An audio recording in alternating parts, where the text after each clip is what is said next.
Me llamo Elena y tengo 42 años. Nunca pensé que compartiría esta historia con nadie, pero después de tantos años guardando este secreto, siento que es momento de liberarme. Lo que voy a contarles cambió mi vida para siempre y me enseñó que el destino a veces juega con nosotros de las maneras más crueles que uno pueda imaginar. Todo comenzó cuando tenía 19 años. Vivía en Guadalajara con mis padres y estudiaba enfermería en la universidad. Era una chica tímida, de esas que siempre se sientan en la primera fila y nunca faltan a clases. Mi vida era predecible hasta que conocí a Miguel. Él tenía 21 años, estudiaba ingeniería y era todo lo que yo no era. Extrovertido, aventurero, con una sonrisa que iluminaba cualquier habitación donde entrara. Lo conocí un viernes por la tarde en la biblioteca. Yo estaba estudiando para un examen de anatomía cuando él se sentó en la mesa de al lado. Durante una hora fingimos estudiar, pero en realidad nos observábamos de reojo. Finalmente, él se acercó y me preguntó si podía ayudarlo con unos apuntes de biología. Esa fue su excusa para hablarme, aunque después admitió que ya había aprobado esa materia el semestre anterior. Nuestra primera cita fue en un pequeño café cerca de la universidad. Hablamos durante horas sobre nuestros sueños, nuestros miedos, nuestras familias. Miguel me contó que su papá había muerto cuando él tenía 15 años y que desde entonces él era el hombre de la casa, cuidando a su mamá y a sus dos hermanas menores. Eso me enamoró aún más de él, esa responsabilidad y madurez que tenía a pesar de su juventud. Los siguientes 6 meses fueron los más felices de mi vida. Miguel y yo éramos inseparables. Él me llevaba en su motocicleta a lugares hermosos en las afueras de la ciudad.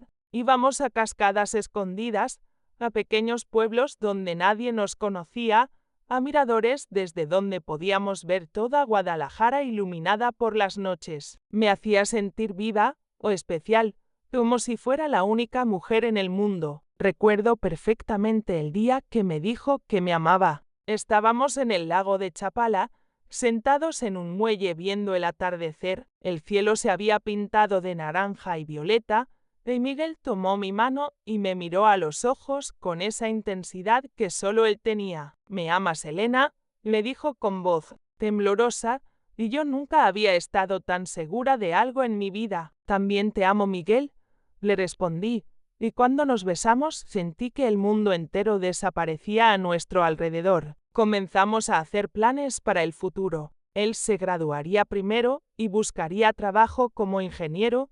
Yo terminaría la carrera de enfermería y después nos casaríamos. Ya habíamos escogido hasta los nombres de nuestros futuros hijos. Él quería 3, yo quería 2, así que habíamos acordado que serían 2 y medio, decíamos riéndonos. Todo era perfecto, demasiado perfecto tal vez. El 23 de marzo del 2002 será una fecha que jamás podré olvidar. Era un sábado y Miguel había ido a visitar a su mamá en el otro lado de la ciudad. Me había prometido que vendría a verme por la noche para cenar con mis padres. Eran casi las 10 cuando el teléfono sonó. Mi mamá contestó y su expresión cambió inmediatamente. Se puso pálida y comenzó a temblar. Elena, me dijo con voz quebrada, tienes que venir al hospital. Ha habido un accidente. El trayecto al hospital fue una pesadilla. Miles de pensamientos corrían por mi cabeza,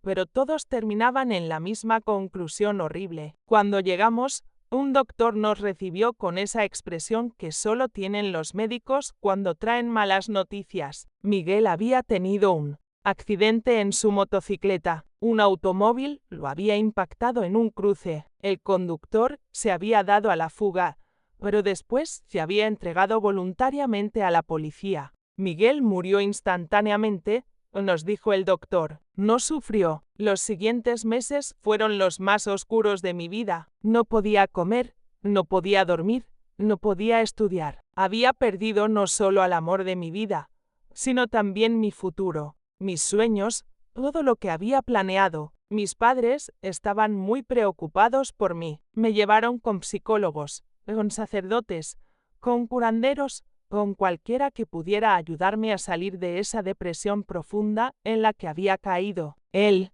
funeral fue devastador. La mamá de Miguel, doña Carmen, lloraba desconsoladamente. Sus hermanas, Ana y Patricia, apenas podían mantenerse en pie. Yo me sentía responsable de alguna manera, como si mi amor por Miguel hubiera atraído esa tragedia. Durante el velorio, doña Carmen me abrazó y me dijo que Miguel había hablado mucho de mí, que yo era la luz de sus ojos, que tenía planes de pedirme matrimonio después de graduarse. Esas palabras, en lugar de consolarme, me destrozaron aún más. Pasaron 2 años antes de que pudiera siquiera pensar en salir con alguien más. Terminé mi carrera de enfermería, pero lo hice como un robot, sin pasión y sin ilusión. Mis amigas trataban de presentarme hombres, pero yo los rechazaba a todos. Nadie podía compararse con Miguel. Nadie podía llenar ese vacío que él había dejado en mi corazón. Fue hasta los 25 años que decidí mudarme a México City. Necesitaba un cambio completo, alejarme de todos los lugares que me recordaran a Miguel. Conseguí trabajo en un hospital privado y renté un pequeño departamento en la colonia Roma. Lentamente, muy lentamente, comencé a reconstruir mi vida. En el hospital conocí a muchas personas nuevas. Había otros enfermeros, doctores, técnicos, todos muy amables y profesionales. Poco a poco fui haciendo amistades y comencé a sentirme menos sola. Pero aún así, cada noche antes de dormir, miraba la fotografía de Miguel que tenía en mi mesa de noche y le contaba sobre mi día, como si él pudiera escucharme. 5 años después de llegar a la capital, cuando tenía 30 años, conocí a Roberto. Él era abogado y había ido al hospital a visitar a un cliente que había tenido un accidente laboral. Nos conocimos en el elevador. Él iba subiendo,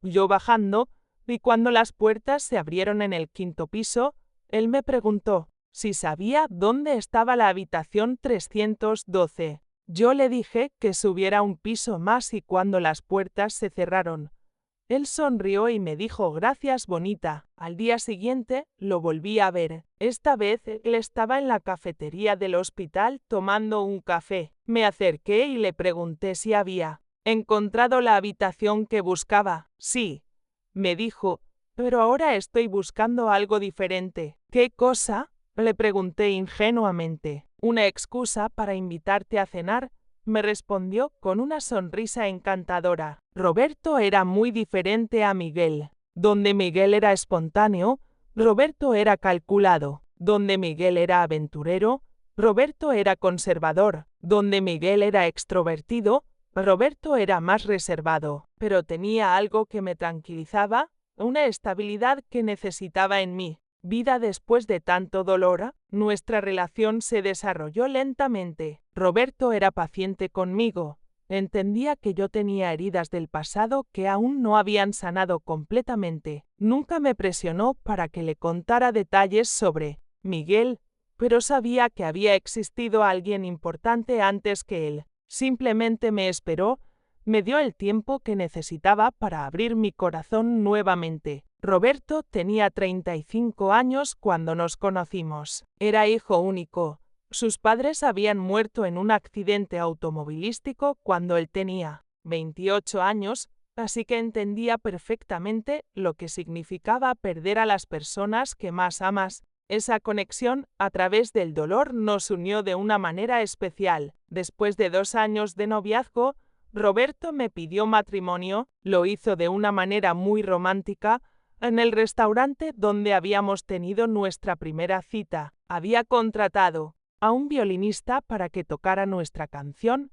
Había pétalos de rosa por toda la mesa y cuando se arrodilló y sacó el anillo, yo supe que estaba lista para comenzar una nueva etapa de mi vida. La noche antes de nuestra boda, saqué la fotografía de Miguel de mi mesa de noche y le hablé por última vez. Miguel, le dije, siempre vas a ser mi primer amor, el hombre que me enseñó lo que significaba amar de verdad, pero ahora necesito seguir adelante, necesito ser feliz otra vez. Espero que desde donde estés puedas entender y puedas perdonarme. Te amo y siempre te amaré, pero también amo a Roberto, de una manera diferente pero igual de real. Nos casamos el 15 de septiembre del 2009, el día de la independencia de México. Fue una boda pequeña pero hermosa, en una capilla colonial en Coyoacán. Roberto se veía guapísimo en su traje negro y yo me sentía como una princesa en mi vestido blanco.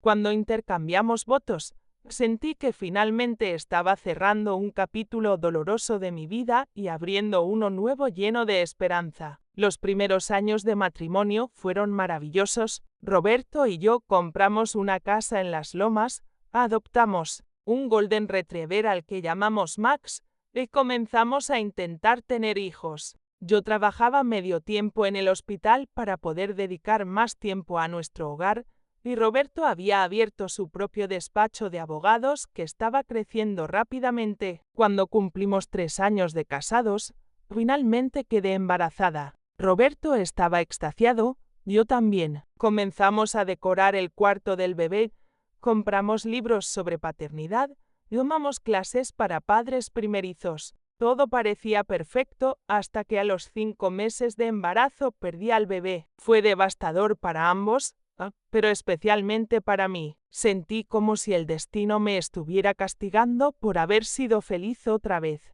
Roberto fue increíble durante esa época. Me consoló, me cuidó, nunca me dejó sola con mi dolor. Fuimos a terapia de pareja y lentamente comenzamos a sanar juntos. Decidimos esperar un tiempo antes de intentar tener otro bebé. Necesitábamos procesar nuestra pérdida. Primero, fue durante esa época que Roberto comenzó a tener pesadillas. Se despertaba en medio de la noche gritando, sudando, temblando. Al principio pensé que era el estrés por la pérdida del bebé, pero las pesadillas eran siempre sobre lo mismo: un accidente, una motocicleta, sangre. Cuando le preguntaba qué había soñado, él se ponía muy nervioso y decía que no se acordaba. Una noche, después de una pesadilla particularmente intensa, Roberto se levantó y fue a la cocina. Lo seguí y lo encontré sentado en la mesa, con la cabeza entre las manos,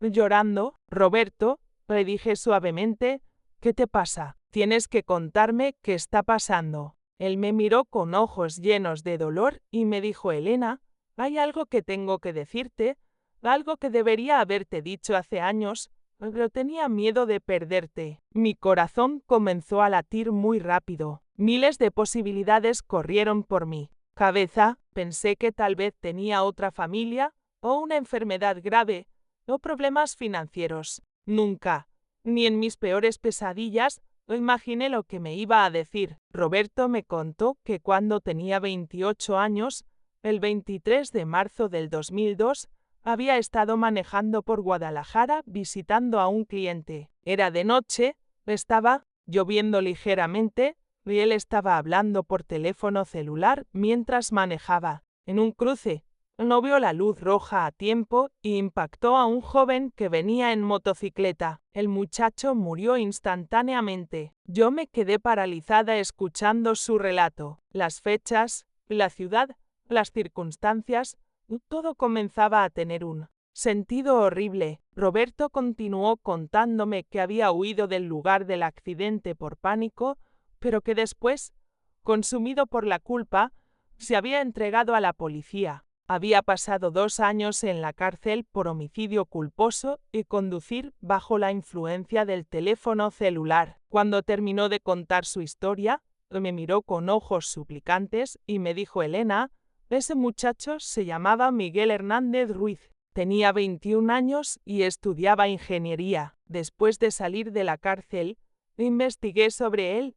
Quería saber quién era la persona cuya vida había destruido. Descubrí que tenía una novia, una estudiante de enfermería llamada Elena Morales, que después del accidente se había sumido en una depresión terrible. El mundo se detuvo a mi alrededor. No podía respirar, no podía pensar, no podía procesar lo que estaba escuchando. El hombre con el que me había casado, el hombre al que amaba, el hombre con el que había compartido mi cama durante 7 años, era el mismo hombre que había matado a Miguel. Roberto siguió hablando, pero yo ya no podía escucharlo. Me contó que cuando me conoció en el hospital, al principio no hizo la conexión, pero cuando comenzamos a salir y yo le mencioné que había vivido en Guadalajara y había perdido a mi novio en un accidente de motocicleta, él comenzó a sospechar. Cuando le dije el nombre de Miguel y la fecha del accidente, él supo con certeza que yo era la novia de la persona que él había matado. Me preguntó por qué no me había dicho la verdad desde el principio. Roberto me explicó que al principio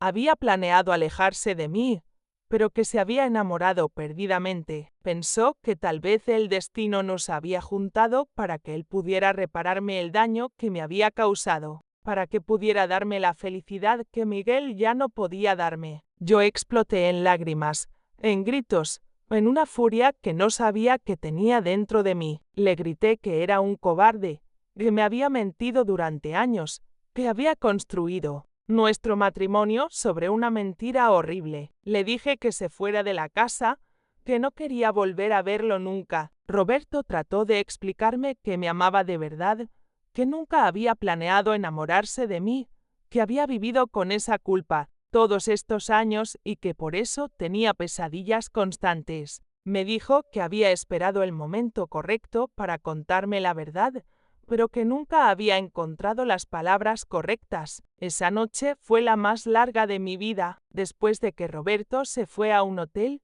me quedé sola en nuestra casa, rodeada de fotografías de nuestra boda, de nuestros viajes, de todos los momentos felices que habíamos compartido. Todo se había vuelto una mentira. Todo tenía un sabor amargo ahora. Durante las siguientes semanas no pude ir a trabajar, no pude comer, no pude dormir. Era como revivir la muerte de Miguel, pero multiplicada por 1000. No solo había perdido a Miguel nuevamente, sino que también había perdido a Roberto, y peor aún, había perdido la confianza en mi propia capacidad de juicio. Roberto me llamaba todos los días, me mandaba flores, cartas, mensajes suplicándome que le diera una oportunidad de explicarse mejor. Pero yo no podía ni siquiera escuchar su voz sin sentir náuseas. ¿Cómo había podido amarme sabiendo lo que me había hecho? ¿Cómo había podido tocarme sabiendo que sus manos habían causado la muerte del hombre que yo más había amado? Mis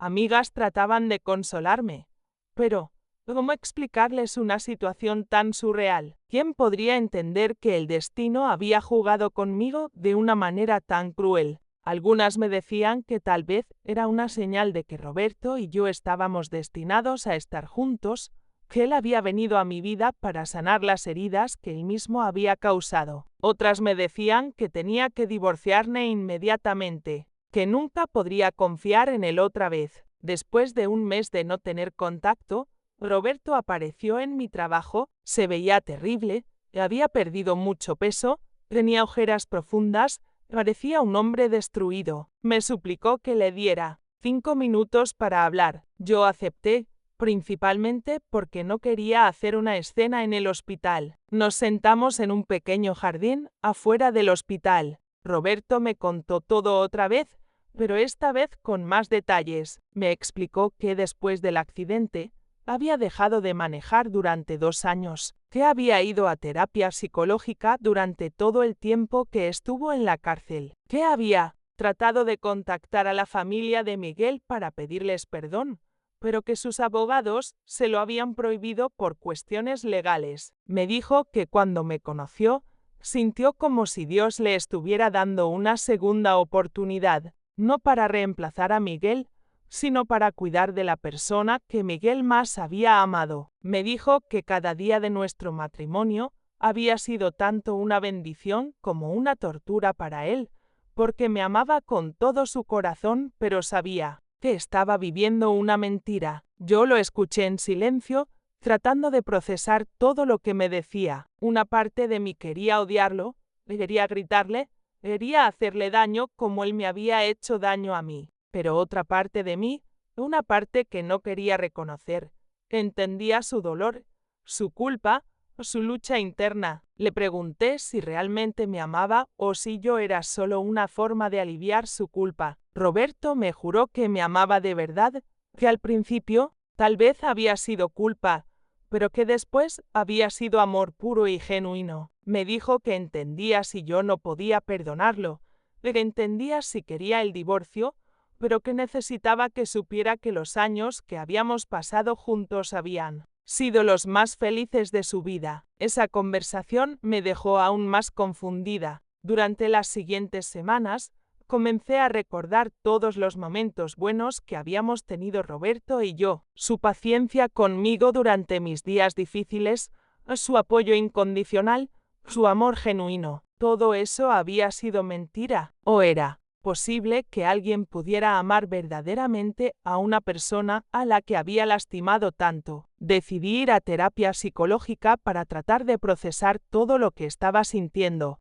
Mi terapeuta, la doctora Rodríguez, me ayudó a entender que las emociones humanas son complejas, que es posible sentir amor y odio hacia la misma persona al mismo tiempo, que no todo en la vida es blanco o negro. También decidí hacer algo que había evitado durante años, visitar la tumba de Miguel. Fui un sábado por la mañana al cementerio en Guadalajara. Su tumba estaba cubierta de flores frescas, probablemente puestas por su mamá o sus hermanas. Me senté al lado de su lápida y le hablé como no lo había hecho en años. Miguel, le dije, necesito tu ayuda. Necesito saber qué hacer. El hombre que te quitó la vida se convirtió en mi esposo, y yo lo amo, pero también te amo a ti. No sé cómo vivir con esta contradicción. No sé si puedo perdonar. No sé si debo perdonar. Dame una señal, por favor.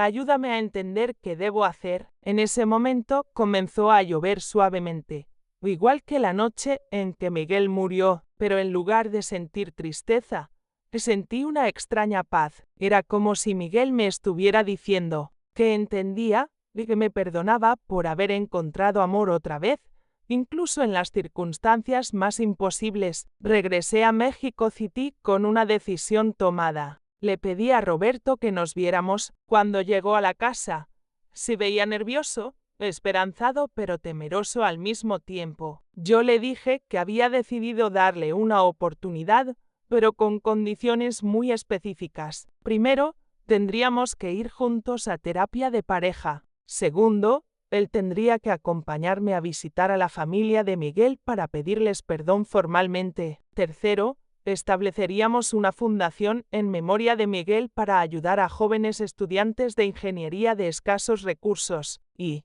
cuarto, le tendríamos que reconstruir nuestra relación desde cero, con total honestidad entre nosotros. Roberto aceptó todas mis condiciones sin dudarlo. Los siguientes meses fueron los más difíciles de nuestro matrimonio, pero también los más honestos. En terapia, aprendimos a comunicarnos de una manera completamente nueva. Roberto me contó detalles sobre su tiempo en la cárcel, sobre su culpa, sobre sus miedos. Yo le conté sobre mi dolor por la muerte de Miguel, sobre mi confusión, sobre mi lucha para entender si era posible amar a dos hombres tan diferentes al mismo tiempo. La visita a la familia de Miguel fue desgarradora. Doña Carmen, que ya tenía 70 años, nos recibió en su casa con una mezcla de curiosidad y recelo. Cuando Roberto le explicó quién era, ella se puso pálida y comenzó a temblar. Ana y Patricia,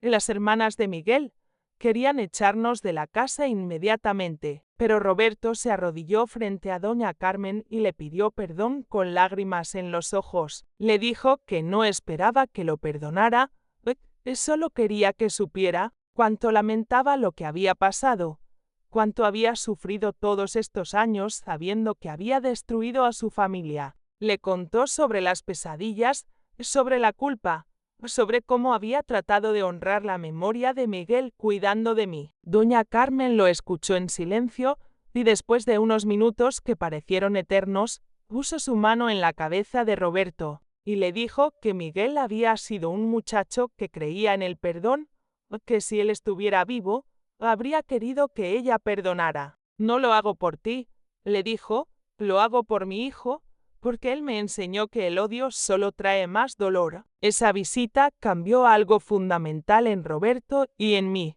Fue como si finalmente pudiéramos comenzar a sanar todas las heridas que habían estado abiertas durante tantos años. La fundación que establecimos se llamó Fundación Miguel Hernández y hasta el día de hoy ayuda a estudiantes de ingeniería de bajos recursos en todo México. Roberto y yo renovamos nuestros votos matrimoniales el 15 de septiembre del 2015, 6 años después de nuestra primera boda. Esta vez fue una ceremonia pequeña, íntima, con solo nuestras familias más cercanas, pero fue más significativa que la primera porque estaba basada en la verdad completa, no en secretos o mentiras. 2 años después, cuando tenía 39 años, finalmente quedé embarazada otra vez. Esta vez, el embarazo llegó a término y tuvimos un hijo hermoso, el que llamamos Miguel Roberto. Sí, le pusimos Miguel en honor a mi primer amor. Roberto fue quien sugirió el nombre, y cuando nació nuestro hijo y lo tuvimos en nuestros brazos, por primera vez, ambos lloramos sabiendo que de alguna manera el círculo se había cerrado. Ahora, 5 años después, cuando veo a mi hijo correr por el jardín de nuestra casa, cuando veo a Roberto enseñarle a andar en bicicleta, cuando cenamos juntos como familia, a veces me parece imposible que hayamos llegado hasta aquí. Nuestra historia es complicada, dolorosa, llena de contradicciones que tal vez nunca podré resolver completamente. Amo a Roberto, sí, lo amo profundamente. Amé a Miguel, sí, y una parte de mí siempre lo amará. ¿Es posible amar al hombre que mató a tu primer amor? Aparentemente sí, aunque todavía hay días en los que me despierto sintiéndome culpable por esa contradicción. La terapia me ha enseñado que los seres humanos somos capaces de sentimientos complejos, que el amor no siempre sigue las reglas de la lógica, que el perdón es un proceso largo y difícil, pero no imposible. Roberto y yo hemos construido un matrimonio sólido basado en la honestidad, el respeto mutuo y el amor genuino, pero también basado en el reconocimiento de nuestro pasado doloroso. ¿Fue el destino lo que nos juntó? ¿Fue casualidad? ¿Fue justicia poética? Nunca lo sabré. Lo que sí sé es que hemos aprendido a vivir con nuestra verdad, por complicada que sea. Hemos aprendido que el amor puede florecer incluso en el terreno más estéril, que el perdón puede abrir puertas que creíamos cerradas para siempre. Roberto aún tiene pesadillas ocasionalmente, pero ahora cuando se despierta asustado, yo estoy ahí para consolarlo. Yo aún visito la tumba de Miguel una vez al año, y Roberto me acompaña. Llevamos flores frescas y le contamos a Miguel sobre nuestro hijo, sobre la fundación, sobre cómo estamos tratando de honrar su memoria de la mejor manera que sabemos. Mi hijo Miguel Roberto no sabe todavía la historia completa de su nombre, es demasiado pequeño para entender algo tan complicado, pero algún día, cuando sea mayor, Roberto y yo le contaremos la verdad, le diremos que su nombre lleva el honor de un joven que murió demasiado pronto, pero cuyo amor transformó 2 vidas de maneras que nunca habríamos imaginado. La vida me ha enseñado que no siempre podemos elegir lo que nos pasa, pero sí podemos elegir cómo respondemos a lo que nos pasa. Podemos elegir el odio o el perdón, el resentimiento o la sanación, el aislamiento o el amor. Yo elegí el camino más difícil, el que requería más valor, el que implicaba perdonar lo imperdonable y amar lo que parecía imposible de amar. No les voy a mentir, hay días en los que me pregunto si tomé la decisión correcta. Hay momentos en los que miro a Roberto y por un segundo veo al hombre que mató a Miguel, no al hombre que me ama, pero esos momentos son cada vez menos frecuentes y cuando llegan, recuerdo todas las razones por las que elegí quedarme, todas las maneras en las que Roberto ha demostrado su amor y su arrepentimiento. El perdón no significa olvidar. Nunca olvidaré a Miguel, nunca olvidaré el dolor de perderlo, nunca olvidaré la traición que sentí cuando descubrí la verdad sobre Roberto, pero he aprendido a vivir con esos recuerdos sin dejar que me destruyan. He aprendido que es posible cargar dolor y alegría al mismo tiempo, que el corazón humano es lo suficientemente grande para contener emociones contradictorias. Si alguien me preguntara si recomendaría mi camino, no sabría qué responder. Cada persona es diferente, cada situación es única. Lo que funcionó para mí tal vez no funcione para otros, pero puedo decir que elegir el perdón, y por difícil que haya sido, me ha dado una paz que nunca pensé que podría alcanzar. Roberto y yo no tenemos un matrimonio perfecto, ningún matrimonio lo es, pero tenemos un matrimonio real, honesto, construido sobre una base sólida de verdad y aceptación mutua. Sabemos que la vida puede ser cruel e impredecible, pero también sabemos que el amor puede sobrevivir incluso a las pruebas más difíciles. Mi historia no es una historia típica de amor, es complicada, dolorosa, llena de dilemas morales que no tienen respuestas fáciles, pero es mi historia y por primera vez en muchos años estoy en paz con ella. He aprendido que la vida no siempre nos da lo que esperamos, pero a veces nos da exactamente lo que necesitamos, aunque venga envuelto de una manera que nunca habríamos imaginado. Si ustedes están pasando por algo difícil en sus vidas,